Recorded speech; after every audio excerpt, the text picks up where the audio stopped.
তার কাছ থেকে শহীদ বুদ্ধিজীবী স্মৃতিসৌধে শ্রদ্ধা নিবেদন করতে আসা সাধারণ মানুষের অভিব্যক্তি জানাবেন।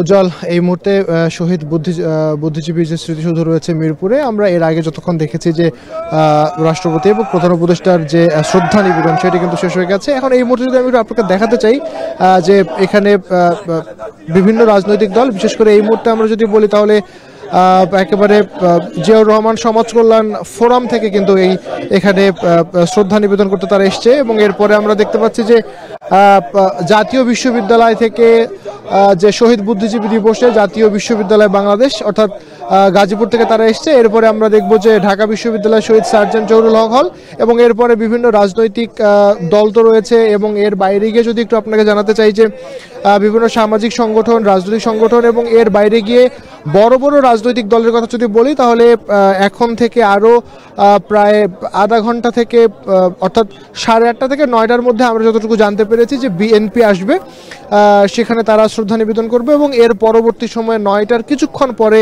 জাতীয় নাগরিক কমিটির যারা সদস্য রয়েছেন অর্থাৎ নাগরিক কমিটি তারা কিন্তু এখানে আসবেন। সুতরাং এই যে প্রধান উপদেষ্টা এবং রাষ্ট্রপতির যে শ্রদ্ধা নিবেদন এবং এর পরপরই এখন কিন্তু আমরা দেখতে পাচ্ছি যে জাতীয় বিশ্ববিদ্যালয়ের যে ভাইস চ্যান্সেলর অর্থাৎ ভিসি মহোদয় তিনি কিন্তু এখানে শ্রদ্ধা নিবেদন করছেন।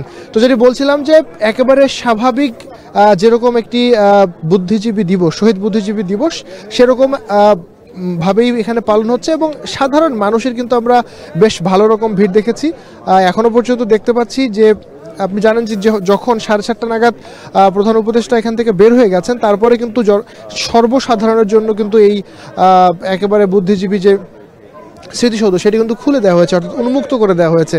এবং এর পরবর্তী সময় কিন্তু সাধারণ মানুষ যারা অধীর আগ্রহে বাইরে অপেক্ষা করছিলেন তারা কিন্তু একে একে এখানে প্রবেশ করতে শুরু করেছে। এবং একেবারে যদি বলতে চাই যে ছোট থেকে বড় এবং মধ্যবয়সী বিভিন্ন বয়স্ক মানুষ, সর্বস্তরের মানুষের যদি এখানে বলি তাহলে সর্বস্তরের মানুষের মিলন মেলা এখানে হয়েছে এবং তারা সবাই কিন্তু আসছেন বিভিন্ন ব্যানার, প্ল্যাকার্ড, ফেস্টুন হাতে নিয়ে এবং একই সাথে এবং আমরা দেখেছি এবং একই সাথে যে জাতীয় পতাকা তারা নিয়ে এখানে কিন্তু এসেছেন। এবং সার্বিকভাবে যদি বলি তাহলে একেবারে শহীদ বুদ্ধিজীবীদের যে শ্রদ্ধা জানানো এবং তাদেরকে সেই শ্রদ্ধা কিন্তু জানাচ্ছেন, ফুল দিয়ে তারা শ্রদ্ধা জানাচ্ছেন। আমরা এই মুহূর্তে দেখতে পাচ্ছি যে জাতীয় বিশ্ববিদ্যালয় থেকে যারা রয়েছেন জাতীয় বিশ্ববিদ্যালয় থেকে এবং এর পরবর্তী সময় আমরা নিশ্চয়ই আমাদের ক্যামেরায় আপনারা দেখতে পাচ্ছেন যে শহীদ সার্জেন্ট জহুরুল হক হল ঢাকা বিশ্ববিদ্যালয় তারা কিন্তু এই মুহূর্তে রয়েছে অর্থাৎ জহুরুল হক হল থেকে এই মুহূর্তে তাদেরকে জাতীয় বুদ্ধিজীবী যে স্মৃতিসৌধ সেখানে আসলে শ্রদ্ধা জানানো হবে। এবং এরপরে আমরা যদি আরও বলি যে স্যার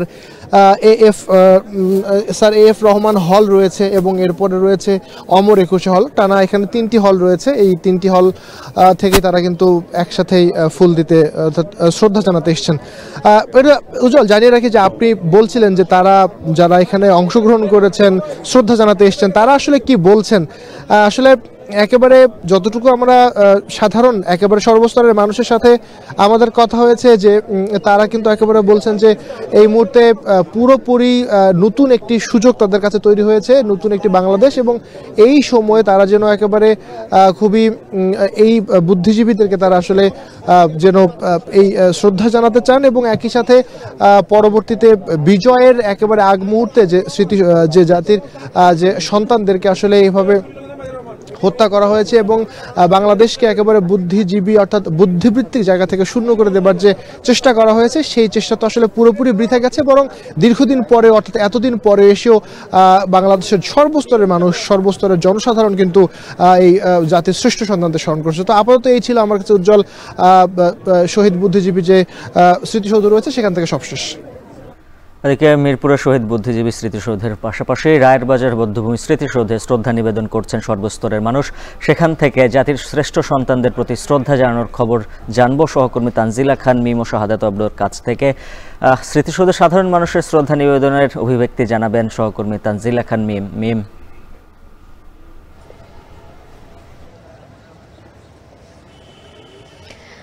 ঠিক এই মুহূর্তে সকাল থেকে শহীদ বুদ্ধিজীবী রায়ের বাজার বধ্যভূমিতে রয়েছে এবং শহীদ বুদ্ধিজীবীদের প্রতি ফুল শ্রদ্ধা জানাতে কিন্তু সমাজের সর্বস্তরের মানুষ ছুটে আসছেন।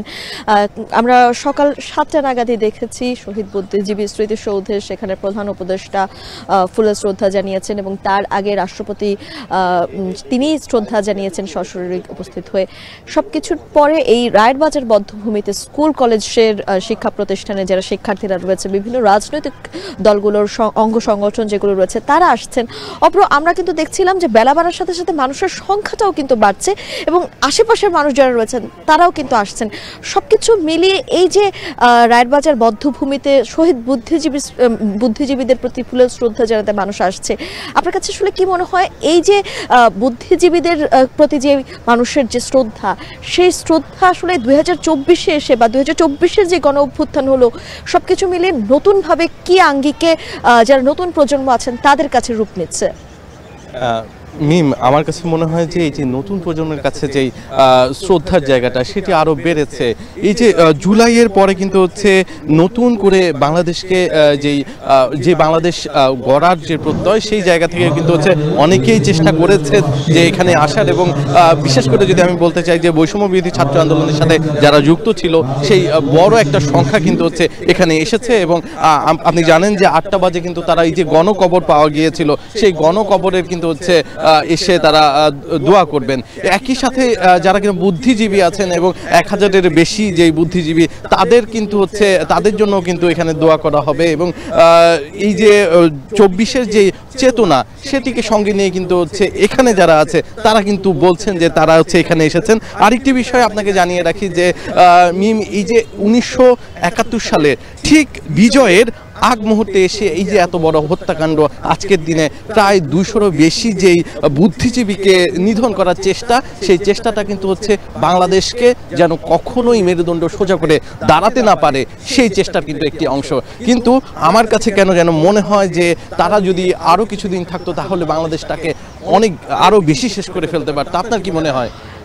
নিঃসন্দেহে অভ্র, যদি যে বুদ্ধিজীবীদেরকে আসলে নির্মমভাবে হত্যা করা হয়েছে তাদেরকে হত্যাই করা হয়েছে যেন বাংলাদেশ এগোতে না পারে, বা বাংলাদেশের এই যে 53 বছরের এগোতে যতটা সময় লেগেছে, যতটা গতিতে তারা এগিয়েছে, হয়তো সেই মানুষগুলো থাকলে বাংলাদেশ আরও দুর্বার গতিতে দ্রুত গতিতে এগিয়ে যেতে পারতেন, সেটা যেন তারা না করতে পারে। তাই কিন্তু আসলে পাক বাহিনীরা সেই দিন পরিকল্পিতভাবে 14ই ডিসেম্বর একদম শুরু, 26শে মার্চ যখন স্বাধীনতা যুদ্ধ শুরু হলো তখন থেকে তো তারা করছিল, কিন্তু 14ই ডিসেম্বর শেষবার কিন্তু তারা একদম মরণ কামড় যেটা বলে সেটা দিয়েছিল পরিকল্পিতভাবে, যেন বাংলাদেশ স্বাধীন যে হয়ে যাচ্ছে সেটা তো তারা পরিপূর্ণভাবে বুঝতে পারছিলেন যে আর 2 দিন পরে স্বাধীন হয়ে যাবে বাংলাদেশ। এবং তখন আসলে নিয়াজির নেতৃত্বে যারা আসলে পাক বাহিনীরা ছিলেন বা ঊর্ধ্বতন কর্মকর্তারা ছিলেন তাদের সঙ্গে ভারতের যারা সেনারা ছিলেন তাদের একটি আসলে নেগোসিয়েশন চলছিল কিভাবে তারা আত্মসমর্পণ করবেন সবকিছু মিলিয়ে। আর এদিকে অন্য একটি দল, তারা পাক বাহিনীর অন্য একটি যারা মানুষ ছিলেন তারা মিলে কিন্তু আসলে এই পরিকল্পিতভাবে হত্যাকাণ্ডটি ঘটিয়েছে, যেন আসলে এই যে বাংলাদেশ সেটি যেন ভঙ্গুর রাষ্ট্র হিসেবেই পরিচিতি লাভ করে। কিন্তু না, সেটি হয়নি। সেটি আসলে স্বাধীনতার 53 বছর সময় পার হয়ে গিয়েছে, সেই জায়গা থেকে এখন কিন্তু বাংলাদেশকে চেনে না এমন কোনো মানুষ আসলে খুঁজে পাওয়া সম্ভব না। কিন্তু আমার কাছে কেন জানি অদ্ভুতভাবে অবাক লাগে যে বারবারই কিন্তু হচ্ছে এই যে বাংলাদেশের উপর যেই একটা হিংস্র থাবা সেটা কিন্তু কখনোই থেমেছিল না, বরঞ্চ এই যে 24-এ এসে কিংবা 24-এর আগের যে সময়টার কথা বলি তখনও কিন্তু গুম খুন, এই যে বুদ্ধিজীবীদের উপর যেই একটা বল প্রয়োগ করার চেষ্টা, তাদের কথা যে শুনবে না সরকার কিংবা রাষ্ট্র, তাদের যারা কিনা রাষ্ট্রকে নিয়ে চিন্তা করে, যারা কিনা নিরপেক্ষ জায়গা থেকে মতামত দেয়, সেখানে গিয়ে যদি কেউ কথা বলতে চায় তাহলে কিন্তু ট্যাগ দেওয়ার চেষ্টা, বুদ্ধিজীবীদের গুম করার চেষ্টা কিন্তু আমরা লক্ষ্য করেছি, এখনো দেখছি। 2024 সালের পর্যন্তও কিন্তু আমরা দেখেছি, অর্থাৎ দেশ স্বাধীন হয়েছে ঠিকই কিন্তু বিভিন্ন সময় কিন্তু আসলে দেশের প্রতি হানা বা দেশীয় দস্যুদের যে হানা, সেই হানাও কিন্তু আমরা লক্ষ্য করেছি। তবে আগামী দিনগুলোতে যারা আসলে এই যে গণ অভ্যুত্থান ঘটিয়েছে নতুন প্রজন্ম, তাদের হাত ধরে বাংলাদেশ আসলে একদম যে পরিপূর্ণ বা সুস্থ ধারার রাজনৈতিক পরিবেশ থেকে শুরু করে বেঁচে থাকার পরিবেশ, এবং যারা এখন পর্যন্ত বুদ্ধিজীবীরা রয়েছেন তারা আসলে দেশকে সামনের দিনগুলোতে এগিয়ে নিয়ে যাবেন এই নতুন প্রজন্মের হাত ধরে, সেই প্রত্যাশা কিন্তু আমরা করতেই পারি।